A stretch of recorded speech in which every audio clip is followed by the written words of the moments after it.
Hello, welcome to another edition of the Pace Report. I'm Brian Pace. 2014 has been hailed as the year for Mr. Johnny O'Neal. In fact, his comeback tale is so bittersweet. In fact, he has a brand new record he just released on the Smalls Live imprint called Live at Smalls, and this is his first recording he's recorded in 12 years. And if you might know about this gentleman, this man hails from Detroit, and he's one of the great and the last great troubadour vocalist and pianist of that great Nat King Cole statue, as well as in the class of Andy Bay. And for 20 years, this man has been out of the limelight because he's had to deal with some illness as well as take care of his mother. But he returned back to his New York roots, and he's bringing jazz, he's bringing blues, and he's bringing gospel back to the limelight in a very intimate and quaint sets in which he performs every single Sunday night at Smalls here in New York City. Tonight's performance was taking place at the Sunday Brunch presented by G&J Productions at Mist, and we got to sit down and talk about his origins. We talked about gospel and how important it was to crafting his music, as well as talk about this great comeback. So sit back, relax, and enjoy the sounds of the legendary Johnny O'Neal, live as part of G&J Productions' Sunday Jazz Brunch at Mist, here on the Pace Report here in New York City.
Johnny, this CD was a long time coming. This is your first CD in 12 years.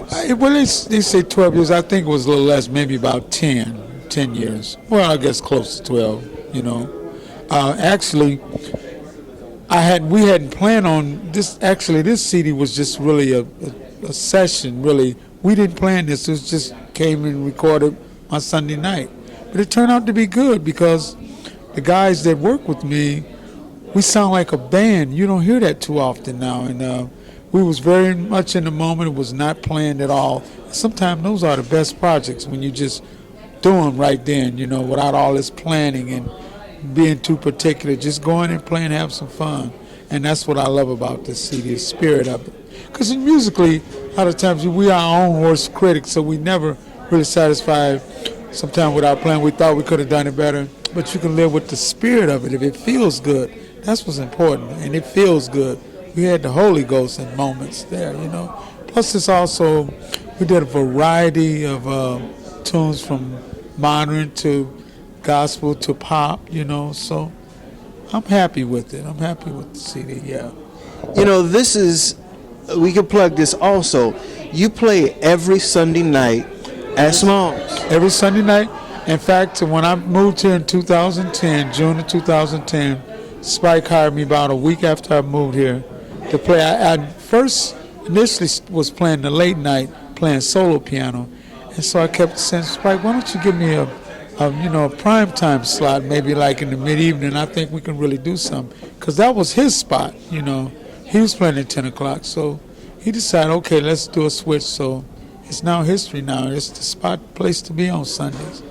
And I look forward to it every Sunday because it's like a mini concert every Sunday. I like the closeness of the people to be right up on me. I get energized from the people's, passion and love, and I can really just feel their spirit.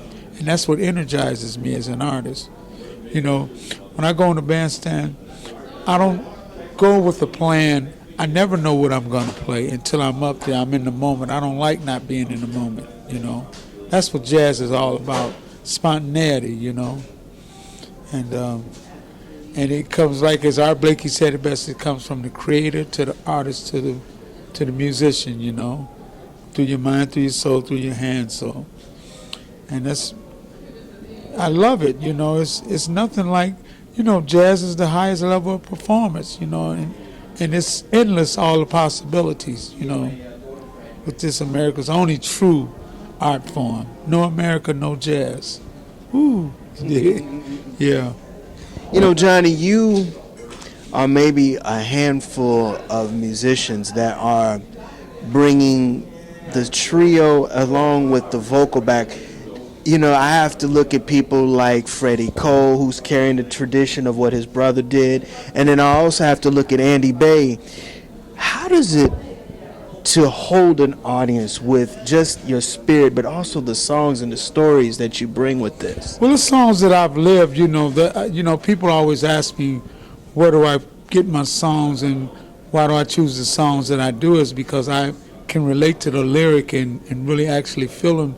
And in some parts of my life, I might have lived that song. So it's all about being a storyteller, as the great Nat King Cole, I'm a piano player first, but it seems like the vocal tends to sell me more than in a way.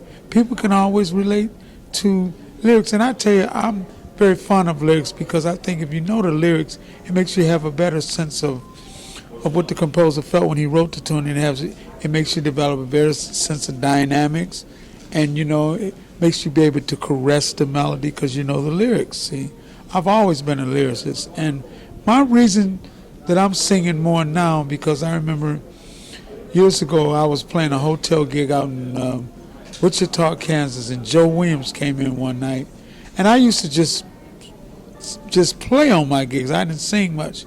And Joe Williams heard me sing. He said, man, why are you not singing more on your gig?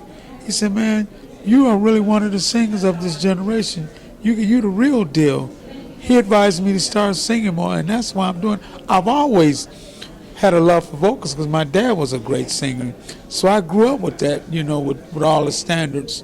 And that's how I've learned my repertoire. And people always ask me, well, how did I develop my sound and touch being an accompanist? Because when you're an accompanist, it gives you more weight to what you're doing as an artist. It makes you have a much sense of touch, dynamics, and, because, I know there's a great number of pianists that play well, but then again, it's a whole nother thing when you come up and accompany a singer. A lot of them is not singer-friendly.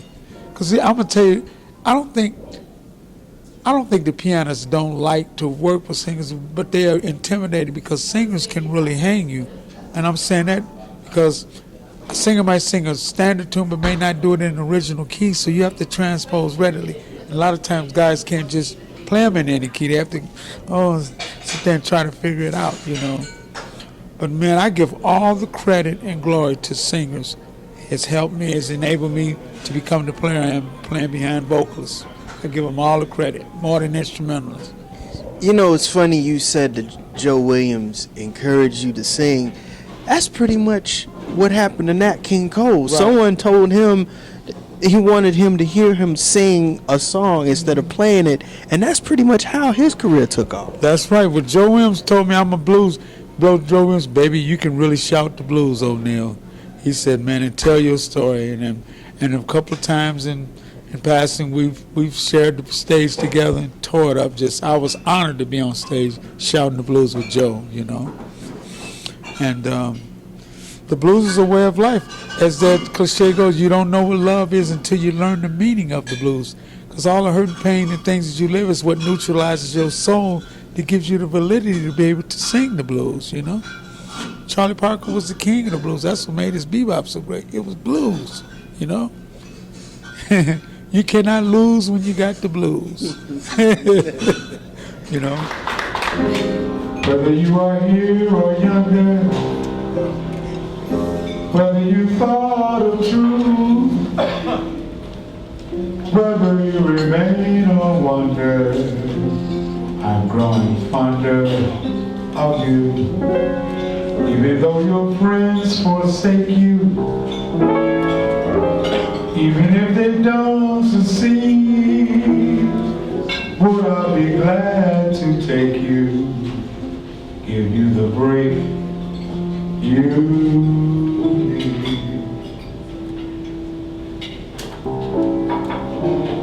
More than you know, baby. More than you know, girl of my heart, I love her so. Lately I find you're on my mind, more than you know.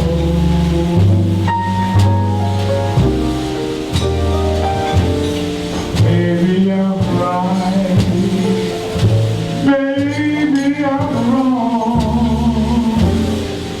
girl of my life, I'll straight along. You need me so, more than you ever know.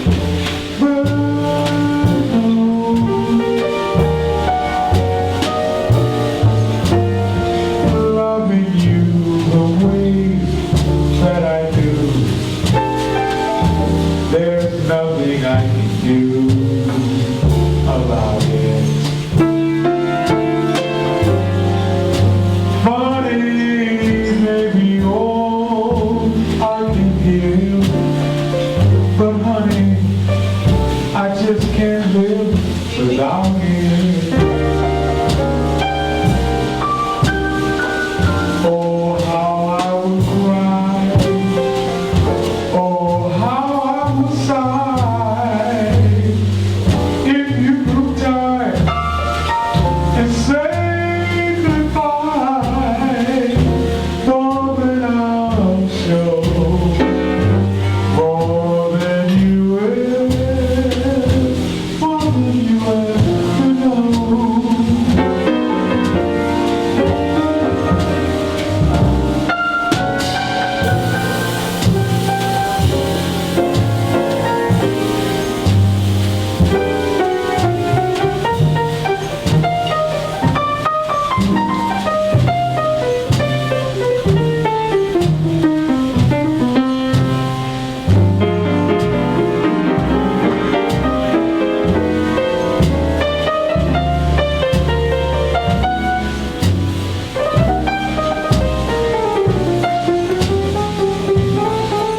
You know, Johnny, you come from my old stomping grounds by way of Indianapolis, Detroit, and Detroit's very interesting because the Black Bottom, which you're very familiar with, really was a hybrid of American roots music. Tell me about what made Detroit what it was and what it still is, and why you're part of that great tradition of pianists like Dr. Barry Harris. Well, you know, Detroit, of course, you know, it's in categories.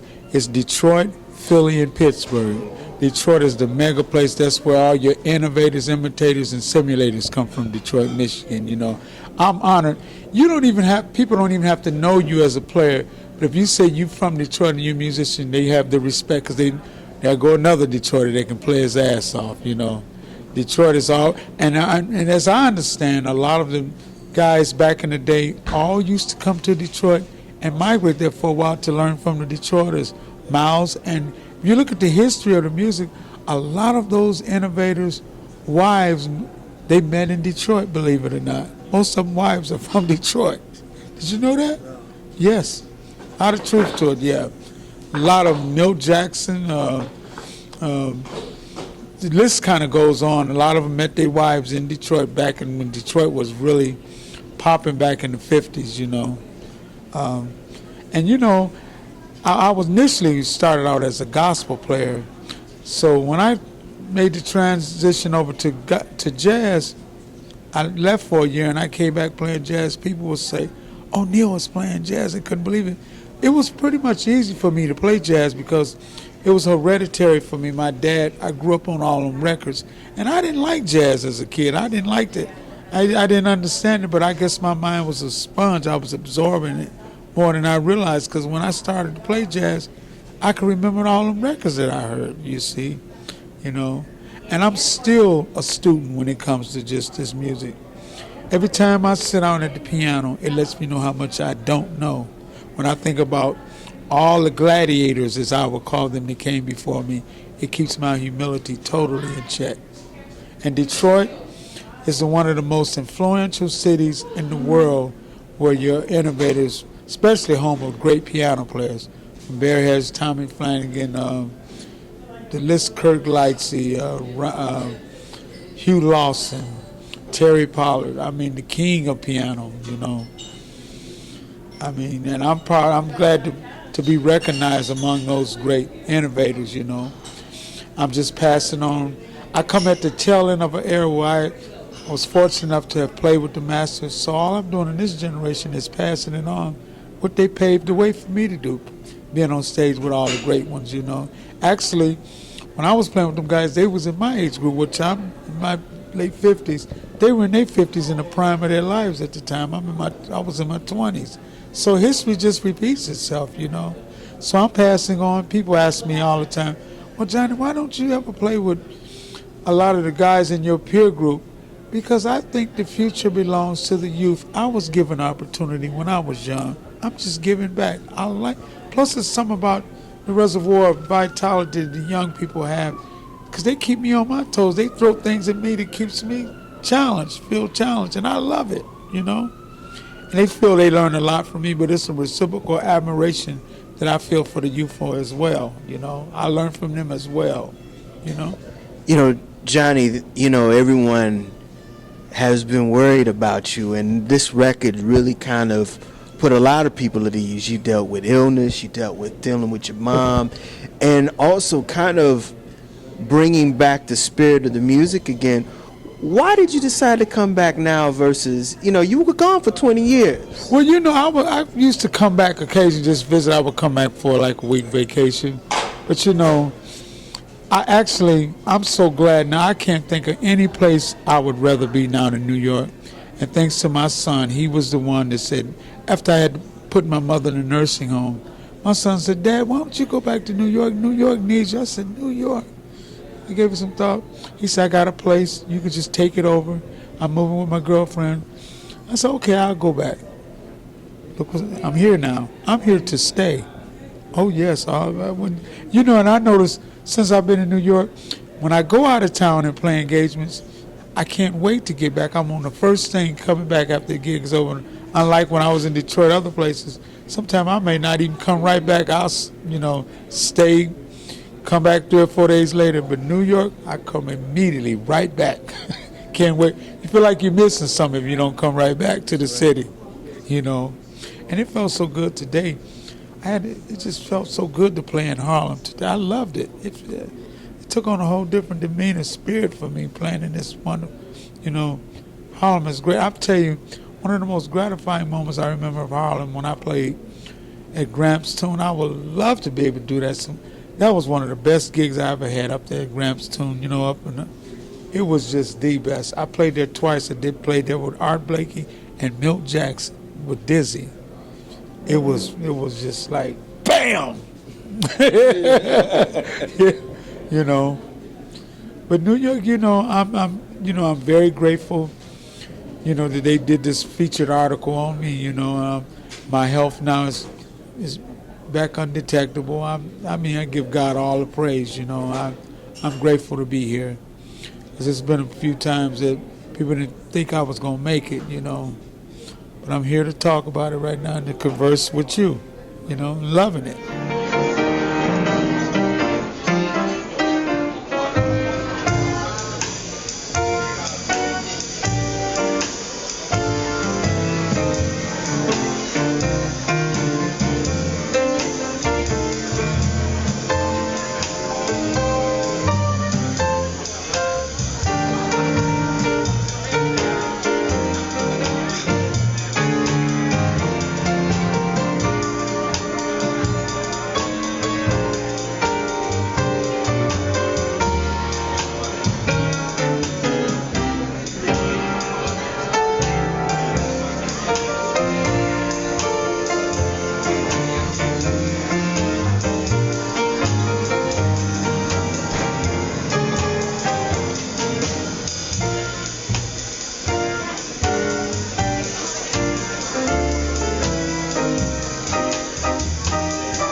Going into your influences, I want to first hit upon the vocal influences and then go into the piano influences because they both go hand in hand. But like you said earlier, it goes and stems from the church. It stems from the church. Actually, I started out, I wasn't singing actually. My sister actually was the one that got me into playing gospel piano because she sung in the choir. My sister is a great gospel singer.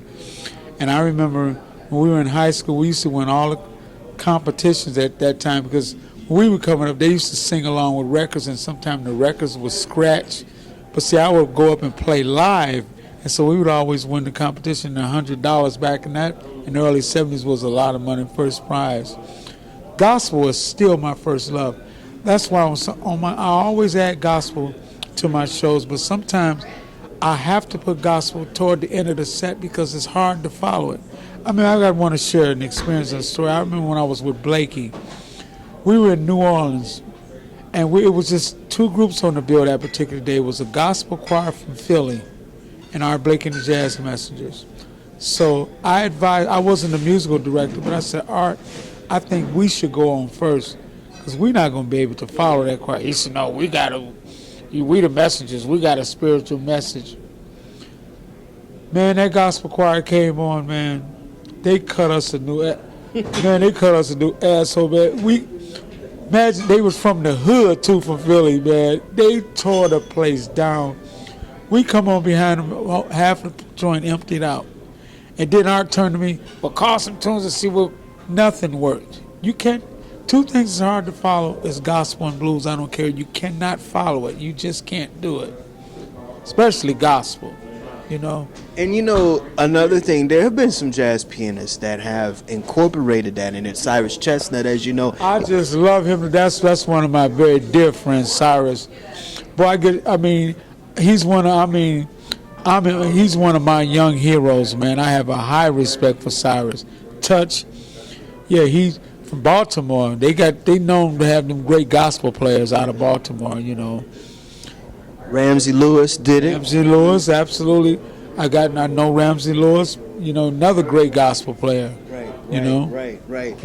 Now, the vocal side, because, you know, Detroit was home of the gospel music worship, which was started by Dr. James Cleveland. Do you know, speaking of James Cleveland, back in 1972, I won for Best Gospel Pianist for the James Cleveland Gospel Workshop, the second annual workshop. I won for Best Pianist from the Midwest. James Cleveland used to say, what is it this guy get them four hands? He loved my playing, you know. And I did quite a few gospel recordings with different various gospel groups because there's been times where I've listened to the Gospel Network and I hear old recordings. I go, wow, I played on that. You do dates and you forget about them, you know. I've done several gospel recordings with a lot of Detroit.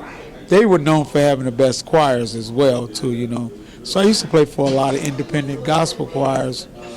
And I still, to this day, I mean, it's really no excuse because you can, anything you want to do, you invariably will make the time. But I would love to really be back affiliated, playing for a choir because I love directing the choir. But, you know, that is really a commitment. When you take a musical director job in the church, you have to really be there. You know, it was my travels and, you know, I hate to commit and not be able to follow through, you know, because I would become so attached and it would, you know, I love gospel, man. It just makes me revitalizes my soul, man, you know.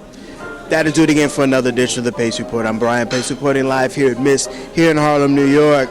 If you're ever in New York City, please support G&J Productions Sunday lunch brunch, which starts at 1 o'clock and ends at 3 o'clock.